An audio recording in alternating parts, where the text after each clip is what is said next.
Кайырлы күн әріптестер. Бүгін біз сіздермен ChatGPT жайында үйренетін боламыз. Яғни ChatGPT қазіргі кезде жасанды интеллекттің көмегімен жасалынып жүрген чат-ботты айтамыз. Бұл жерде сіздер әртүрлі тақырыпта өздеріңіздің керек тақырыптарыңызға баяндама, эссе, болмаса тағы да сабақтарыңызға қажетті мәтіндерді жазып қолдансаңыздар болады.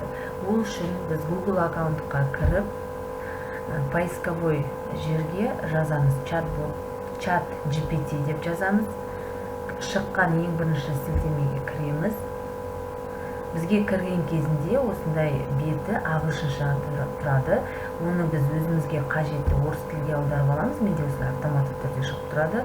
Болмаса, мынандай 3 нүктеге басып, орыс тіліне айналдырып алсаңыздар болады. Орыс тіліне айналдырып алсаңыздар болады. Кетті. Енді қараңыздар. Осы жерде мен мысалы логин және sign up дегені бар. Логин деген, яғни өз логин парольдарыңызбен кіресіздер.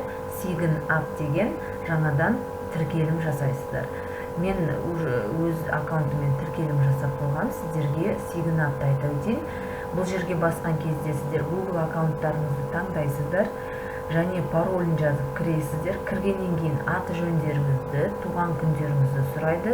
Оны жазғаннан кейін нөмір телефоны жазып, ол жерге SMS код келеді. Соны растау жасайсыздар, болды. Содан кейін сіздер ChatGPT сайтына өтесіздер. Мінекей мен тіркеліп қойғам, енді тек қана өз аккаунтыма кіремін.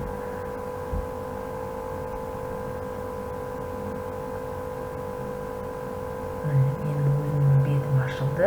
Менде автоматты түрде орысша шығады, себебі мына жерде менде переводчик қосылып тұр. Енді осы жерден мынау сол жағымызда, жоғарғы жақта создать чат деп тұр. Осы создать чатты басып, мына жерге отправить сообщение деген жеріне өзіміздің қажет тақырыбымызды жазамыз. Ол үшін мен мысалы Яндекс переводчикті ашып алдым.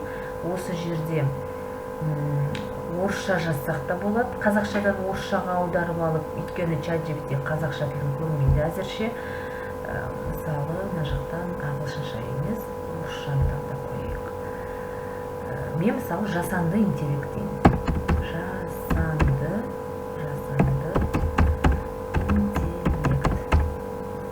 Жасанды интеллект. Орысша бізге қазір аударып береді. Орысша аударған сөзін көшіріп, жаңағы бізге чат-ботымызға қоямыз. Жасанды интеллект. Искусственный интеллект. Мұны чат-бот бізге қазір жалпы искусственный интеллект дегеніміз не туралы екенін шығарып беруде.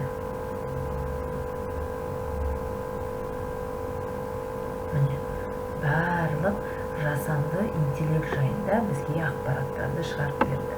Енді осы ақпаратты біз көшіріп алып, мысалы, өзіміз қазақ тілінде керек болатын болса,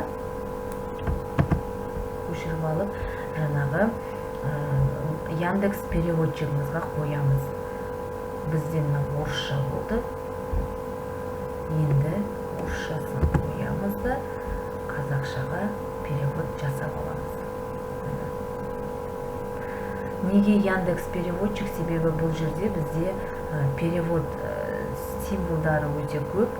Сол себептен осыған қойған ыңғайлы. Google переводта егер мәтініңіз кішкентай болса, Google переводпен де істеуге болады.